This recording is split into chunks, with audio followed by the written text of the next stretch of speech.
Um, yeah, well, I mean, there's a story behind it because I was playing left back and I was on the bench was probably about 20 or 30 yards away from me. And it was 60 minutes into the game. I was shattered. It had been a long season. My legs were starting to drain. You know, it's a massive big pitch at Wembley. The grass was a bit longer. And I was shattered. And I remember Archie Knox on the bench just shouted for me to get forward.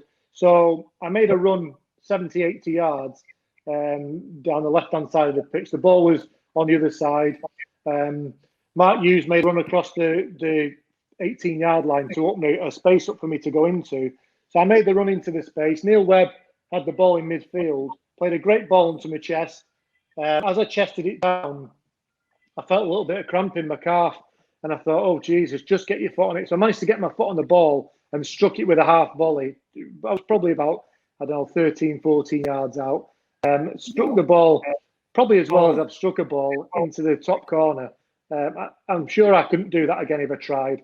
But obviously, as I struck it, my leg locked up with cramp and I just fell on the floor.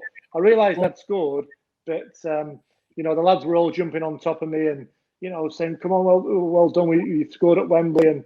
And I was trying to get the lads off me because I knew I had cramp and I was in agony.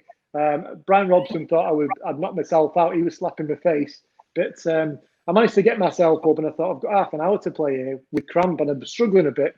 But I thought to myself, if I've scored the winning goal in an FA Cup final, there's no way I'm going off the pitch. And I managed to stay on. I got away with it for the last half an hour. You watch the video back now and I was awful for the last half an hour. I don't know if the manager kept me on. But I scored the goal. The final whistle went. You know, the manager ran on. We'd won our first trophy under Sir Alex. But we got in the dressing room afterwards. And everybody was jubilant. They were all being thrown in the bath. And I was just sat on my own. And Archie Knox came and sat beside me. And he said, when I shouted for you to get forward, he said, I wasn't actually talking to you. He was looking somewhere else down the field. If I'd looked at the bench and seen him looking down the field, I'd have probably thought, oh, no, I'll leave it. I'm too tired. But anyway, the rest is history. I made the run, scored the goal. And, you know, like I said before, 60-1. A few of my mates had a bet on me. And they cleaned up. They probably made more out of the game than I did.